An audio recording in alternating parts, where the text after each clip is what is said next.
ज्या काही बातम्या अंगाला म्हणजे वाचायला सुद्धा अंगावरती काटा येतो, एवढ्या घृणास्पद पद्धतीने हे असंवेदनशील सरकार वागतंय. काही महिन्यांपूर्वी लोकसभेच्या आधी आमच्या विनोद घोसाळकरांच्या पुत्राची हत्या झाली, अभिषेक.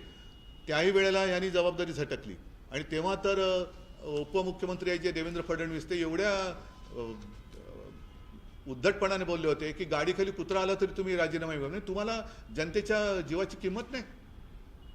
एखादी हत्या झाली तर तुम्ही त्याची बरोबर गाडीखाली आलेल्या कुत्र्याची करता, मग या चिमुरड्या मुलींची बरोबरी तुम्ही कोणाशी करताय? यांना काय मुलं बाळं नाही आहेत? हे काय सुरक्षित नाही आहेत का असुरक्षित आहेत तर सुरक्षित आहेत? काय नेमकं काय बोलायचं त्यांना?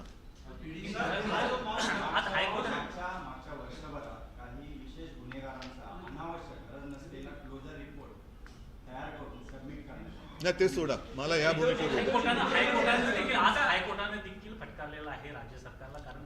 मी हायकोर्टाला आजपर्यंत मुलीच्या वडिलांचा दुसऱ्या मुलीच्या वडिलांचा जबाब नोंदवला गेला नाही, दुसऱ्या मुलीचा जबाब नोंदवला नाही, अशा प्रकारचं एक हे केलेलं आहे. नाही, मी जे सांगत होतो ते अर्धवट राहिलं.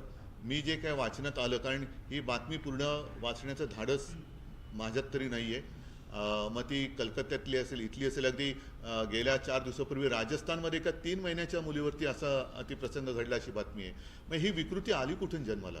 आणि त्याच्यात ह्या ज्या घटनेमध्ये मुलीची आई ती गर्भवती आहे, तिलासुद्धा 10-12 तास नुसतं खोळंबून ठेवलं.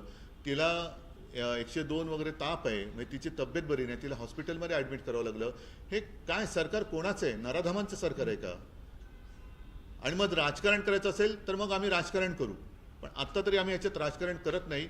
पहिलं या घटनाबाह्य मुख्यमंत्र्यांनी सांगावं ते नराधमांच्या बाजूचे आहेत का विरुद्ध आहेत. आणि ही योजना म्हणजे निवडणूक डोळ्यासमोर ठेवून आणलेली लाडकी बहीण योजना नाही, हे त्यांना पहिलं कळलं पाहिजे. म्हणजे कालसुद्धा खरं ते तिकडे पोहोचायला पाहिजे होते, पण हे रत्नागिरीमध्ये डामडौलामध्ये बसले होते आणि किती अर्धा डझन मंत्री, कितीतरी एसटी गाड्या तिकडे आणल्या गेल्या होत्या. म्हणजे पैसे देऊन गर्दी करायची, त्याच्यामध्ये रेकून भाषणात ठोकायची. आणि हे बघा ना, मुख्यमंत्री यांच्यासह अर्धा डझन मंत्री आज रत्नागिरीत, कालची आहे. आणि त्यांच्याबरोबर गुलाबी जॅकेट पण होतं. मग हा काय फॅशनचं चाललंय? काय फॅशनचं चाललंय? कपडे वेगवेगळे रंगीबेरंगी घालायचे, राख्या बांधून घ्यायच्या, योजना मागून योजना आणायच्या आणि जनतेच्या खऱ्या ज्या काही व्यथा वेदना आहेत त्याच्याकडे दुर्लक्ष करायचं. हे असंवेदनशील सरकार आहे. आणि जर त्यांना असं वाटत असेल ह्याच्यात राजकारण आहे तर असं बोलणारे सुद्धा विकृत आहेत. हा शब्द मी पुन्हा पुन्हा सांगतो.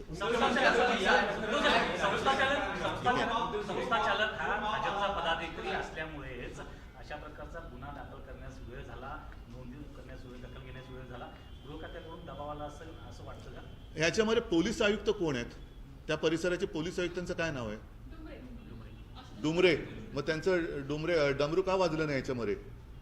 पोलीस आयुक्त कुठे आहेत?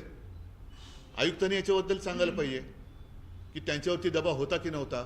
खरं पोलीस असं वागत नाहीत, पण त्यांच्यावरती दबाव जर आणला गेला असेल तर दबाव आणणारे आणि दबावाखाली काम करणारे पोलीस हे त्या नराधमा एवढेच गुन्हेगार आहेत, तर त्यांना सुद्धा शिक्षाही झालीच पाहिजे.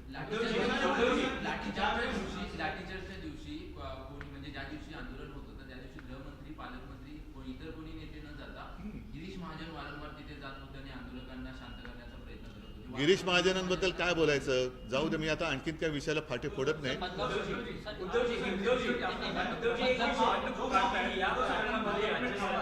SIT स्थापन केलेली आहे, फास्ट ट्रॅकच्या माध्यमातून या प्रकरणाचा सोक्ष होणार आहे.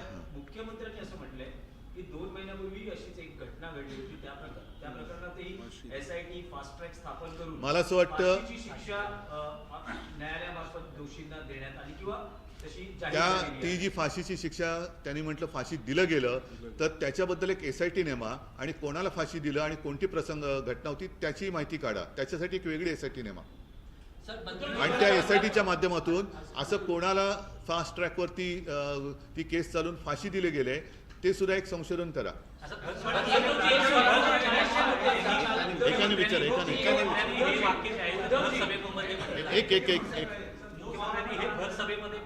म्हणजेच काय होतं की क्षमता नसलेला हा माणूस मुख्यमंत्री झालेला आहे. त्यांना जनतेच्या भावनाशी फक्त खेळता येतं. म्हणजे मला खरंच दुर्दैव वाटतं की अशी व्यक्ती ही राज्यकर्ती आहे, एकतर गद्दार आहे आणि त्याच्यानंतर राज्य करताना जनतेशी सुद्धा त्यांच्या भावनेचीही गद्दारी करतायत. ह्याच्याबद्दल मला खरंच दुःख होते. उद्धवजी, या सगळ्या एकच हां.